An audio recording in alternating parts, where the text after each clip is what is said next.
Hello दोस्तों, स्वागत है आपका आपके अपने इस यूट्यूब चैनल अभिनंदन एकेडमी काला पीपल में, जिसमें कि हम एसएससी जीडी को टारगेट करके और साथ में सीआईएसएफ बीएसएफ जो कि इनकी वैकेंसी अलग से आई है, इन सभी एग्जामों को टारगेट करके कंप्लीट मैथ्स और रीजनिंग बाकी सब्जेक्ट का भी सिलेबस इस चैनल पर करवा रहे हैं। इसमें अभी चल रहा है सरलीकरण के 7 वीडियो कंप्लीट डल चुके हैं। आज रहेगी 8वीं क्लास। पिछली क्लास में हमने पढ़ा था घन और घनमूल का कंप्लीट बेसिक देखा था। आज की क्लास में हम देखने वाले घातांक के बारे में, घातांक और करनी। तो आज की क्लास में घातांक का पूरा बेसिक कंप्लीट करेंगे। जो फिर नेक्स्ट वीडियो आएगा, इसकी नेक्स्ट क्लास रहेगी, उसमें हम करनी के पूरे कॉन्सेप्ट कंप्लीट करेंगे। उसके बाद सरलीकरण के और कुछ कॉन्सेप्ट करेंगे, फिर जो बुक है इसकी उसके सवाल करेंगे और प्रीवियस ईयर में आए हुए क्वेश्चन को हम सोल्व करेंगे। मतलब आपकी कंप्लीट तैयारी इस चैनल से हो जाएगी, बिल्कुल जीरो लेवल से आप अच्छे लेवल तक की तैयारी आप इस चैनल के माध्यम से अपनी एग्जाम को बहुत आसानी से क्लियर कर सकते हो। तो आज का हमारा टॉपिक रहने वाला है घातांक। सरलीकरण का के अंदर ही आता है ये घातांक,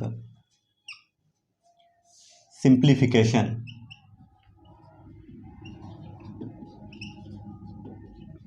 सिंप्लीफिकेशन के अंदर क्या करेंगे आज? कंप्लीट घातांक। घातांक के 10 रूल्स हैं।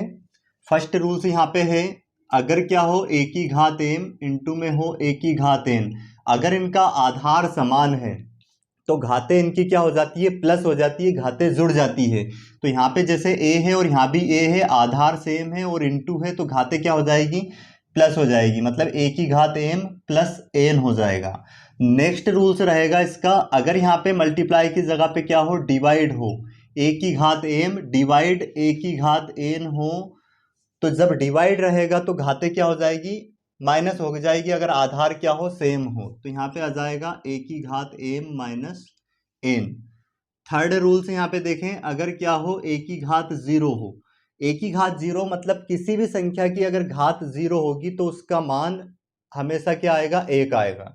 इसकी वैल्यू कितनी आ जाएगी? 1 आ जाएगी।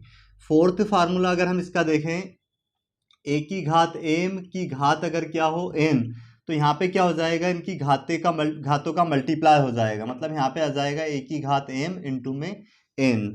पांचवा अगर हम फार्मूला इसका देखें तो क्या हो जाएगा?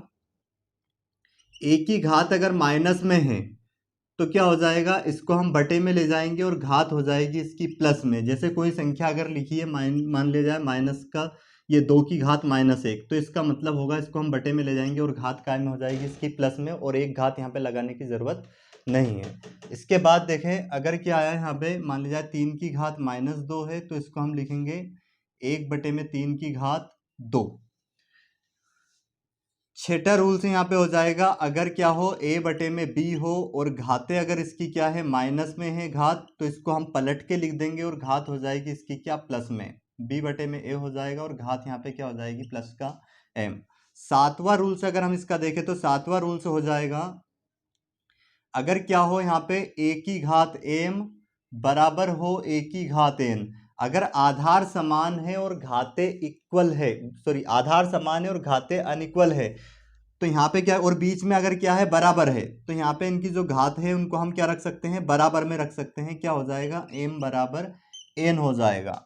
आठवां रूल से अगर हम इसका देखें तो ये हो जाएगा, अगर क्या लिखा हो हमारे पास? ए बटे में बी की घात अगर एन हो, तो इसको अलग अलग लिख देंगे हम, ए की घात एन बटे में बी की घात एन हो जाएगा।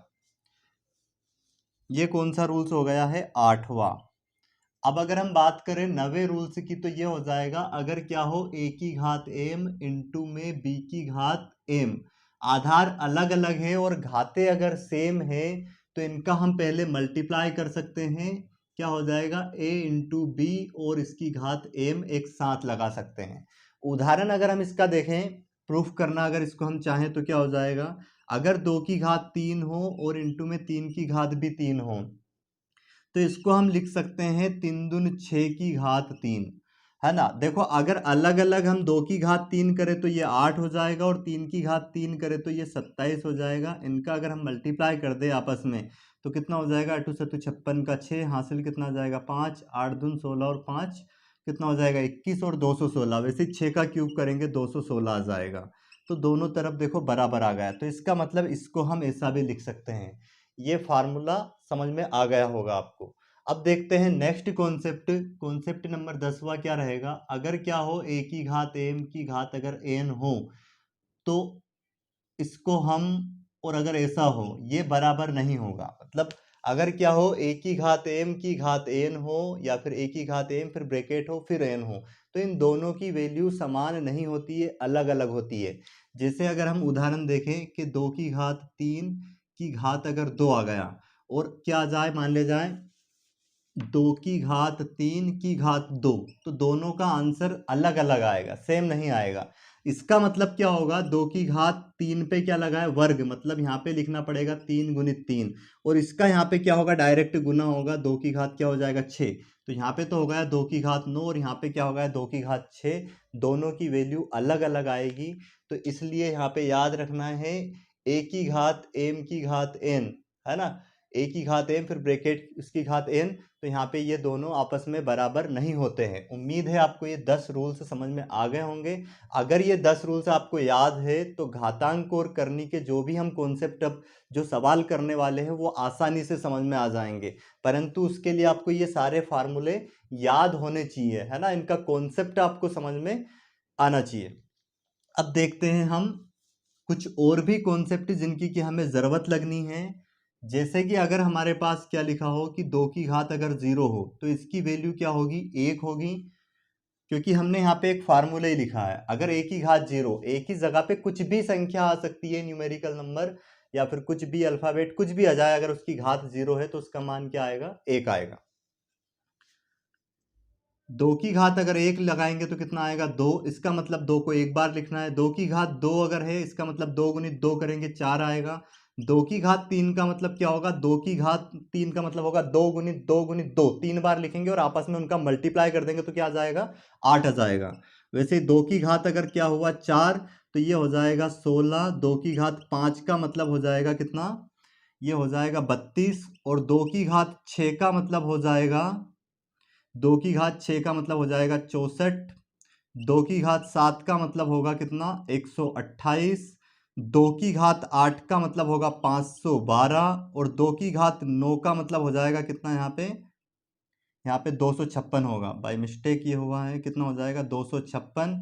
और 2 की घात 9 का मतलब हो जाएगा 512, और 2 की घात 10 का मतलब कितना हो जाएगा 1024। दो दो का गुना करते जाना है, क्योंकि यहाँ पे 2 की घात 3 था, मतलब 2 का गुना 3 बार, फिर 4 मतलब एक बार और उसमें करना है, तो वैसे यहाँ पे डायरेक्ट इसमें 2 का गुना कर देंगे तो ये आ जाएगा, फिर 2 का गुना कर देंगे तो ये आ जाएगा, फिर 2 का गुना कर देंगे तो ये आ जाएगा।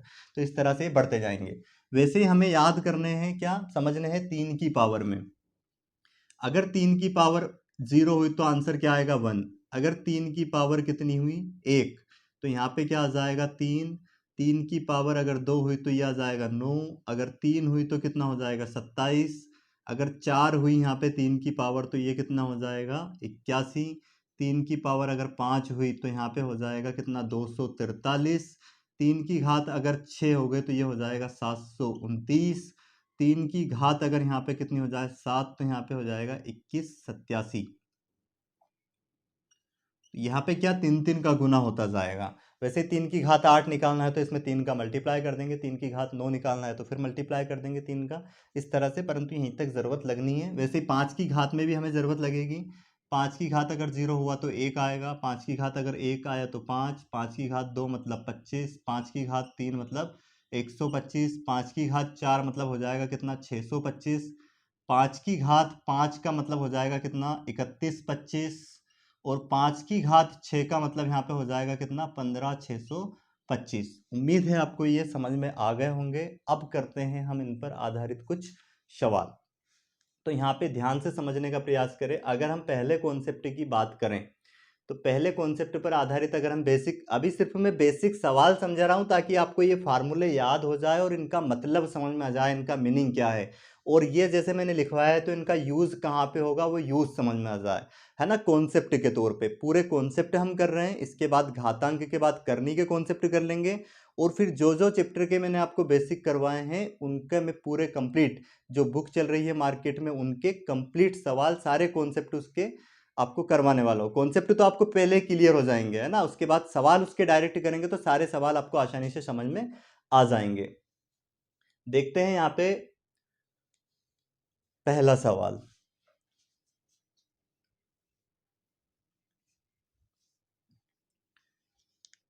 हम यहाँ पे अब ये रफ कर देते हैं, या फिर आपको इनकी ज़रूरत लगेगी अभी समझाने में मेरे को इनकी, तो यहाँ पे हम सवाल लेते हैं।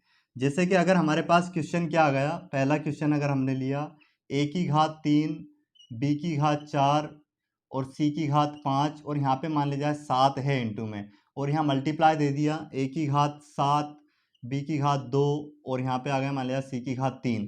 तो क्या करना है, इनका आपस में मल्टीप्लाई करना है। यहाँ पे मान लीजिए इसके गुने में और दे दिया अपने को 8। तो इसका आंसर क्या आएगा, तो हमने जो पहला रूल से देखा है उस पर आधारित सवाल है ये। क्या हो जाएगा, यहाँ पे 7 और 8 का मल्टीप्लाई करेंगे, 7 8 कितना हो जाएगा 56, और यहाँ पे आधार सेम है इनका, तो घातें क्या हो जाएगी, जुड़ जाएगी। a की घात कितनी हो जाएगी, a की घात 3 और a की घात 7, मतलब क्या हो जाएगा a की घात 10। वैसे b की घात 4 और b की घात 2, घातें जुड़ जाएगी, कितनी हो जाएगी b की घात 6। c की घात कितनी हो जाएगी, यहाँ पे 5 और यहाँ पे 3, तो कितनी हो जाएगी 8, और ये हो जाएगा हमारा इस सवाल का आंसर। अब देखते हैं हम नेक्स्ट सवाल। नेक्स्ट क्वेश्चन है, यदि हमारे पास क्या हो x की घात 3 इंटू y की घात 4, यहाँ पे 3 है इंटू में, और z की घात मान लीजिए माइनस का 2 है, इंटू 5 x की घात माइनस का 1, y की घात 3 और z की घात है मान लिया 10। तो अब यहाँ पे क्या, इनका अगर हम मल्टीप्लाई करें तो क्या हो जाएगा, 3 5 15। अब आधार समान है तो घातें जुड़ेंगी, पर मैंने, अगर आप फर्स्ट से ही पहले वीडियो से अगर देखते आ रहे हैं तो मैंने फर्स्ट वीडियो में ही आपको रूल्स सिखाए थे कि अगर प्लस माइनस हो तो माइनस होता है, परंतु चिन्ह बड़ी संख्या जो होती है उसका आता है, और माइनस माइनस प्लस होता है, चिन्ह माइनस का आता है। और प्लस माइनस भी क्या माइनस होता है, माइनस प्लस भी माइनस होता है ना, चिन्ह वो आएगा जो संख्या बड़ी होगी। तो अब यहाँ पे देखो ये प्लस का 3 है, घातें जुड़ेगी, पर ये माइनस का यहाँ पे क्या है, माइनस का 1 है, तो प्लस माइनस माइनस होगा, और 3 में से 1 जाएगा तो कितना बचेगा 2। y की घात यहाँ पे कितनी है 4, और यहाँ पे कितनी है 3, दोनों प्लस में है तो प्लस की वैल्यू आएगी, कितनी आ जाएगा प्लस का 7, और z का मान कितना हो जाएगा, यहाँ पे x जेड की घात -2 है और यहाँ पे +10 है, तो माइनस का 2 और प्लस का 10 क्या होगा, माइनस प्लस माइनस होगा, कितना आ जाएगा 8 आ जाएगा, और बड़ी संख्या प्लस की थी तो क्या आएगा, चिन्ह यहाँ पे प्लस का ही आना है। तो उम्मीद है आपको ये समझ में आ गया होगा। ये फर्स्ट कॉन्सेप्ट पर आधारित हमारा क्या था, सवाल था। अब अगर यहाँ पे मल्टीप्लाई की बजाय बीच में क्या लगा दिया जाए, डिवाइड लगा दिया जाए, तो यहाँ पे इस सवाल को अगर हम सोल्व करें तो हमारा आंसर क्या आएगा, तो समझने का प्रयास करें आप इसको। बिल्कुल आसान सवाल है आपको, और अगर ये कॉन्सेप्ट समझ में आ गए तो सारे सवाल जो प्रीवियस ईयर में आए हुए सब जो मैं करवाऊंगा इस चैनल पर वो कंप्लीट समझ में आएंगे। क्या लिखेंगे, 3x की घात 3, y की घात 4, z की घात -2, इसको भाग देंगे हम किससे, 5 से, 5 x की घात -1, और ये क्या हो जाएगा y की घात 3, और ये हो जाएगा z की घात 10। तो अब देखो घातें बटे में जाती हो तो ऊपर मतलब घात क्या होती है, माइनस, डिवाइड में घातें क्या होती है, माइनस।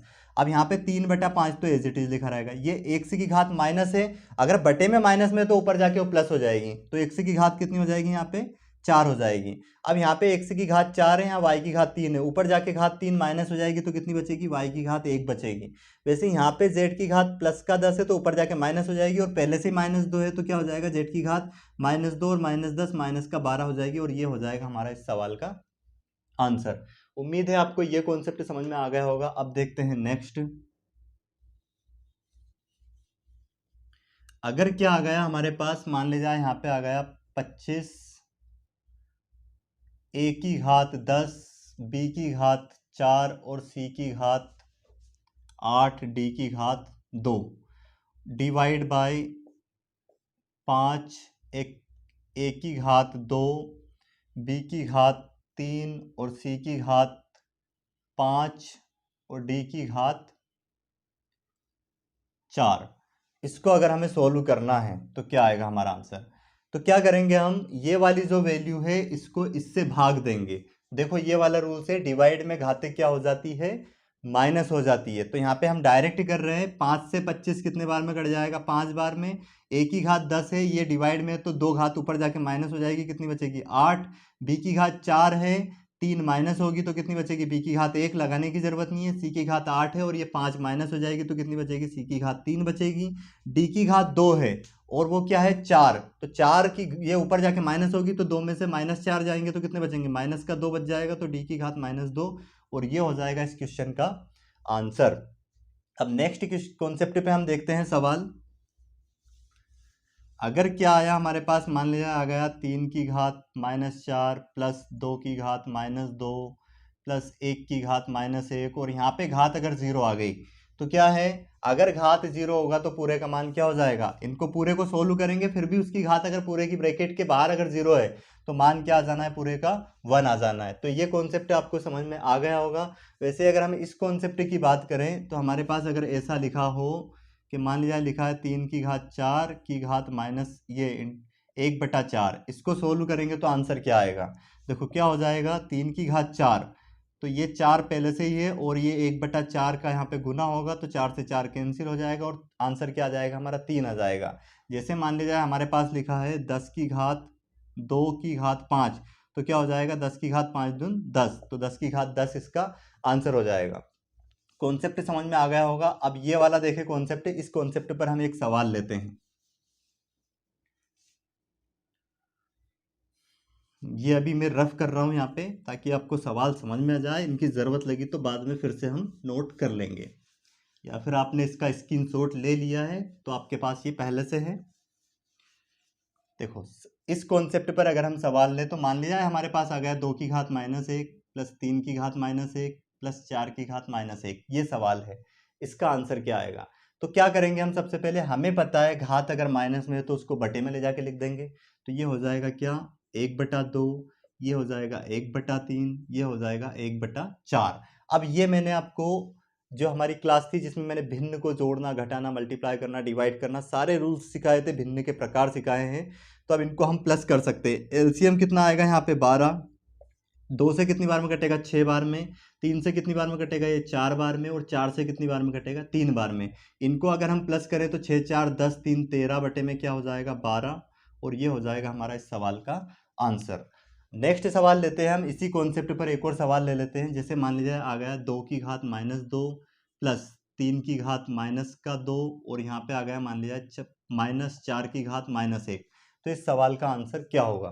देखो कैसे करेंगे, यहाँ पे घात माइनस में तो बटे में जाके घात तो प्लस हो जानी है, 2 की घात 2 और ये कितना हो जाएगा 3 की घात 2 और ये हो जाएगा 4 की घात +1।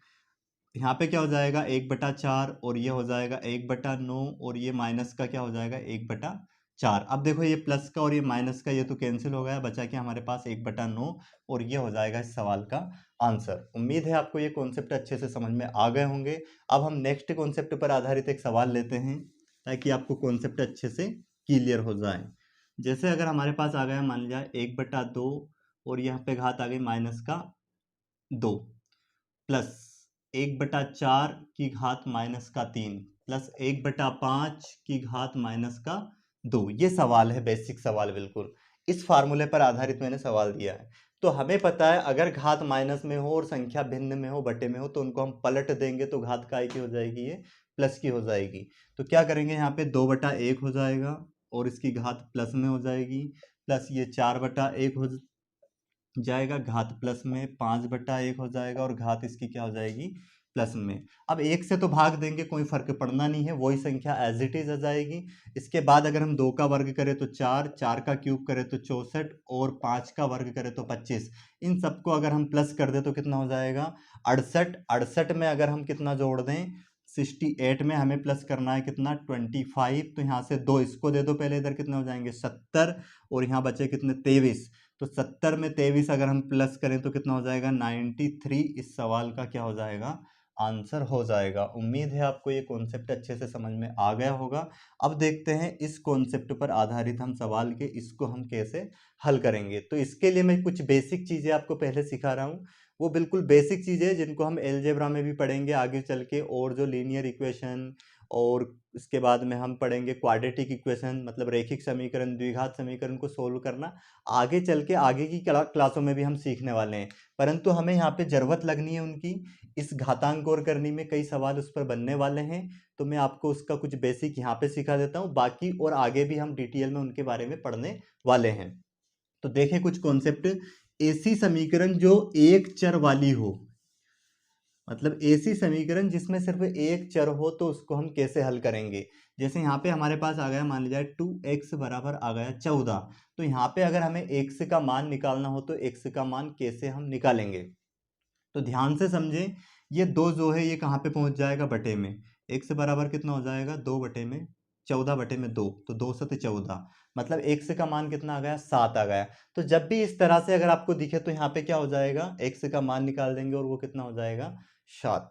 अब देखो यहाँ पे जैसे आ गया 3x बराबर मान लीजिए 15 आ गया, तो x का मान निकालेंगे तो ये कहाँ पे, जो गुने में होगी वो वैल्यू कहाँ पे जाएगी, बटे में। तो कितना हो जाएगा, 3 5 15, या फिर डायरेक्ट भी आप काट सकते हो।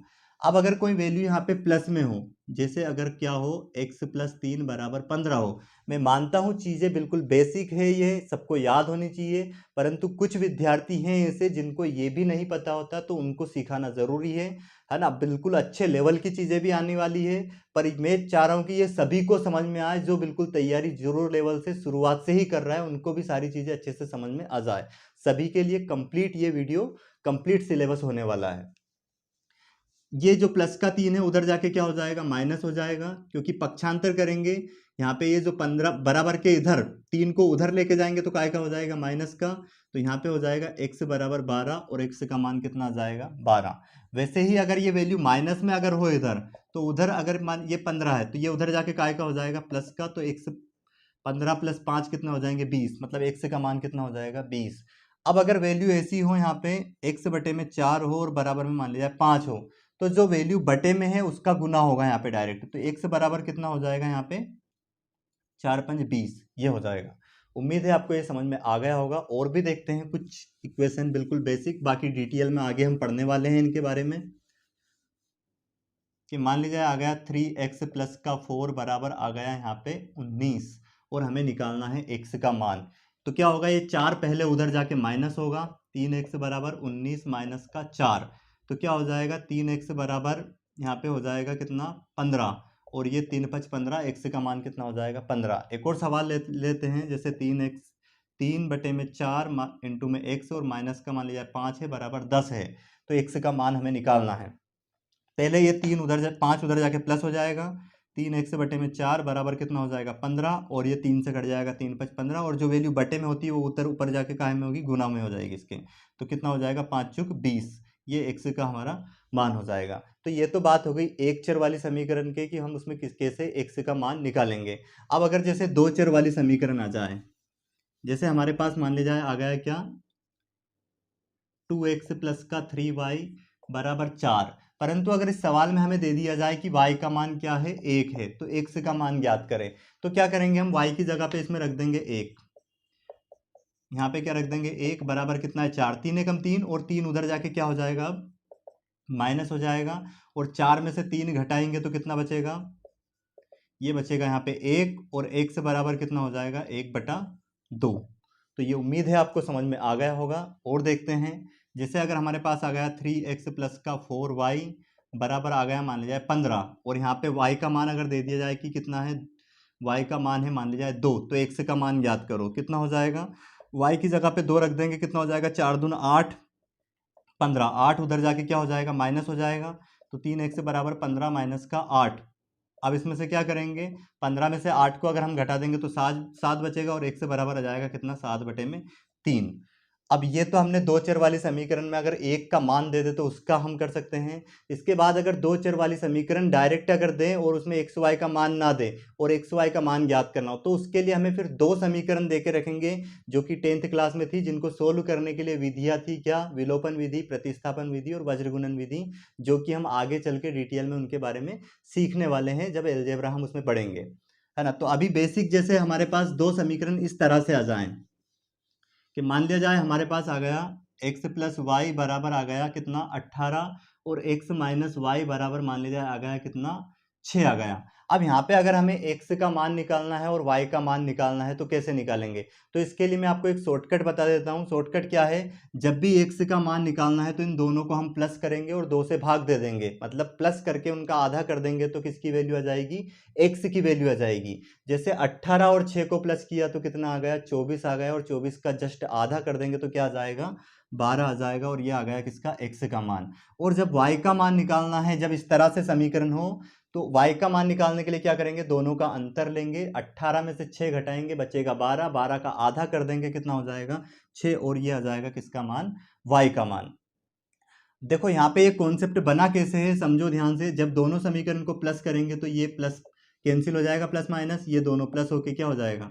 प्लस हो जाएगा 2x, और ये हो जाएगा, दोनों को प्लस करना पड़ेगा, प्लस कर रहे हैं तो 24 हो जाएगा, और ये 2 बटे में जाएगा, इसलिए उसका हम डायरेक्ट आधा करते हैं। और y का मान निकालने के लिए यहाँ पे समीकरण 1 में से समीकरण 2 को घटाएंगे।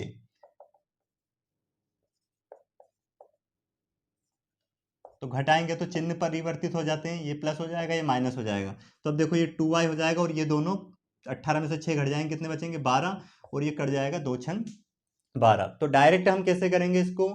जब भी ऐसे समीकरण हो, x प्लस वाई में भी दे सकते हैं, a plus B, A minus B, ऐसे भी दे सकते हैं, p plus Q, p minus Q, ऐसे कुछ भी दे सकते हैं।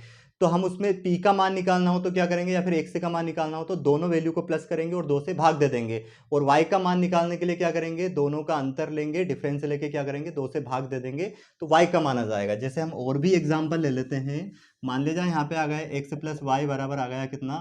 20 आ गया, और x माइनस का y बराबर आ गया कितना? 8। तो हमें निकालना है कितना? x का मान, दोनों को प्लस करेंगे, 28 का आधा 14, और y का मान निकालने के लिए दोनों का अंतर कितना हो जाएगा? 12, 12 का आधा कर देंगे, कितना हो जाएगा? 6। ये y का मान निकल जाएगा। उम्मीद है समझ में आ गया होगा कॉन्सेप्ट। अब हम देखते हैं इस कॉन्सेप्ट पर आधारित एक सवाल देख लेते हैं। इस पर आधारित जैसे क्या है हमारे पास कॉन्सेप्ट? अगर आ गया मान लिया जाए 2 x की घात 5, और यहाँ पे आ गया x की घात y, तो आधार समान है, तो y का मान पूछेंगे यहाँ पे, तो y का मान कितना हो जाएगा? डायरेक्ट हम लिख देंगे y बराबर कितना हो जाएगा? 5। आधार समान होता है तो घातों को बराबर रख देंगे। जैसे अगला सवाल लेते हैं, यहाँ पे आ गया 2 की घात x प्लस का 2 बराबर, इधर आ गया 2 की घात 10। अभी बिल्कुल बेसिक सवाल ले रहे हैं हम, सिर्फ कॉन्सेप्ट समझने के लिए। इसके बाद बुक के सवाल भी करेंगे, प्रीवियस ईयर भी करेंगे। क्या हो जाएगा? यहाँ पे आधार समान हो गया। अब घातों को हम बराबर रखेंगे, x प्लस 2 बराबर कितना हो जाएगा? 10। तो ये 2 उधर जाके माइनस होगा, 10 में से 2 जाएगा तो कितना बचेगा? 8। मतलब x का मान कितना जाएगा? 8। आधार समान था तो हमने घातों को बराबर रख दिया। अगला क्वेश्चन लेते हैं। यदि 3 की घात x माइनस का 4 हो और इधर 81 की घात कितना हो? 4 हो, तो हमें ज्ञात करना है, तो x बराबर क्या होगा? क्या हो जाएगा? अब यहाँ पे अगर आधार समान नहीं है तो आधार को हम समान बनाएंगे। वो कैसे बनाएंगे? देखो, ये तो 3x की घात माइनस 4। अब यहाँ पे ऐसी संख्या आएगी जिसको कि हम 3 लिख सकते हैं। अभी मैंने बताया था कि 81 का मतलब क्या होता है? 3 की घात 4, और ये 4 पहले से ही है, तो क्या हो जाएगा? 3 की घात x माइनस का कितना हो जाएगा? 4, और ये कितना हो जाएगा? 4 चुक 16 है ना, इस फार्मूले के अकॉर्डिंग। तो 3 की घात कितना हो गया? 16। अब आधार समान हो गया, अब घातों को हम बराबर रख सकते हैं। क्या हो जाएगा? x माइनस 4 बराबर 16। ये 4 उधर जाके क्या हो जाएगा? प्लस हो जाएगा, तो कितना हो जाएगा? x बराबर 20। ये किसका मान हो गया? x का मान हो गया। उम्मीद है समझ में आ गया होगा। अभी हमारे ये वीडियो ज़्यादा लंबा हो रहा है तो हम बिल्कुल बेसिक बेसिक सवाल लेके हर एक, ताकि फार्मूले आपको याद हो जाए। कल तक क्या करने हैं आपको? ये 10 रूल्स याद कर लेने हैं, ताकि हम जो सवाल करें, इसके ये कंप्लीट कॉन्सेप्ट कंप्लीट होने के बाद जो सवाल करें वो आपको आसानी से समझ में आ जाए। तो उसके लिए आपको ये याद करना है, ठीक है। अब इस पर आधारित अगर हम देखें सवाल तो क्या हो जाएगा? जैसे मान लीजिए आ गया कितना? 5/6 की घात आ गई 2, तो क्या हो जाएगा? 5 का स्क्वायर 25, 6 का स्क्वायर 36, ये इसका क्या हो जाएगा? आंसर हो जाएगा, है ना। उम्मीद है आपको ये समझ में आ गए होंगे। अब इसमें तो कोई सवाल तो ऐसे बनेंगे नहीं, बस ध्यान रखना है कि ये जब यहाँ पे क्या हो, ये ऐसा हो, ये तो नॉट इक्वल टू रहेंगे, दोनों बराबर नहीं रहेंगे, है ना। इसमें तो आप ऐसे भी कर सकते हो और ऐसे भी इंटू करोगे तो भी आंसर आ जाएगा, अलग अलग भी कर सकते हैं। तो जब सवाल करेंगे, इन पे सवाल बनेंगे, तब और भी आपके कॉन्सेप्ट क्लियर हो जाएंगे, है ना। अभी हमने आज की क्लास में क्या समझा है? सिर्फ घातांक के कुछ बेसिक कॉन्सेप्ट देखे हैं। अब जो आने वाली क्लास रहेगी हमारी अगली क्लास, उसमें हम देखेंगे करनी के पूरे कॉन्सेप्ट, फिर हम करेंगे इन पर आधारित सवाल। आज के लिए इतना ही सफिशियंट है। धन्यवाद।